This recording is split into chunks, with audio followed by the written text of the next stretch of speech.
Quality और consistent performance के लिए सिर्फ सिल्वर पंप्स एंड मोटर्स, नाम याद रखना। આજે સીએમ ભૂપેન્દ્ર પટેલ અને ગૃહ રાજ્યમંત્રી હર્ષ સંઘવી દ્વારા એક પ્રેસ કોન્ફરન્સ કરી અને કમિટીની છે તે જાહેરાત કરી દેવામાં આવી છે, જેમાં કમિટીમાં સમાવેશ છે એવા આરસી કોડેકર સાહેબ આપણી સાથે છે. તેમની સાથે સીધી વાત કરીશું.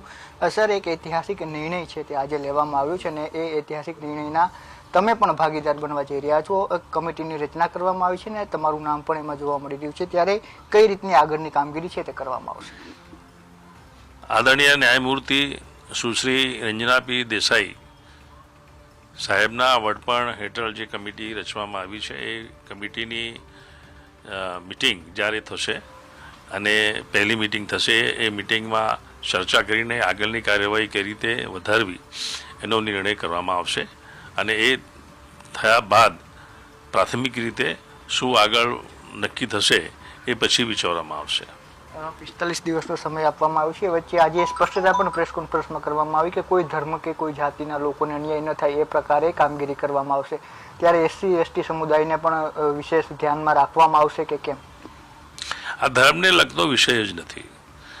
આ ભારત દેશનો વિષય છે જેમાં સુપ્રીમ કોર્ટે ખૂબ જ સકવડતી ચુકાદાઓ આપીને છે ને ભાગ ભજવ્યો છે. 1985માં જ્યારે શાહબાનુનો કેસ આવ્યો અને એ પછી 1994માં જ્યારે બીજો સુપ્રીમ કોર્ટે ચુકાદો જ્યારે આપ્યો ત્યારે એમણે કહ્યું કે આર્ટિકલ 45, આર્ટિકલ 25 અને 27 છે યુનિફોર્મ સિવિલ કોડની જરૂરિયાત ઊભી થઈ છે.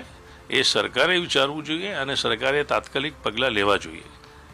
આજે તો આપણે 2025માં છીએ એટલે વિચાર કરો કે કેટલો સમય થઈ ગયો છે. આ ખરેખર ગુજરાત સરકારશ્રીનો ઐતિહાસિક નિર્ણય છે અને આદરણીય મુખ્યમંત્રી સાહેબે જે નિર્ણય લીધો છે એ ખૂબ જ આવકારદાયક છે અને મને ગૌરવ છે કે મને એ કમિટીનો સભ્ય બનાવવામાં આવે છે અને હું મારું પોતાનું યોગદાન જરૂર પડે જે રીતે થશે એ રીતે આપીશું. દેશ માટે તો ખૂબ મહત્વની બાબત છે, રાજ્ય માટે પણ છે, પરંતુ મહિલાઓ માટે ખાસ કરીને જ્યારે આ કોડ આવે છે, જે કાયદો આવે છે એ મહત્વનો બની રહ્યો છે. અનેક ફાયદાઓ મહિલાઓને પણ થવાના છે. મહિલાઓ માટે તો ખૂબ જ ફાયદો થશે અને સાથે સાથે દરેક સમાજને પણ ફાયદો થવાનો છે.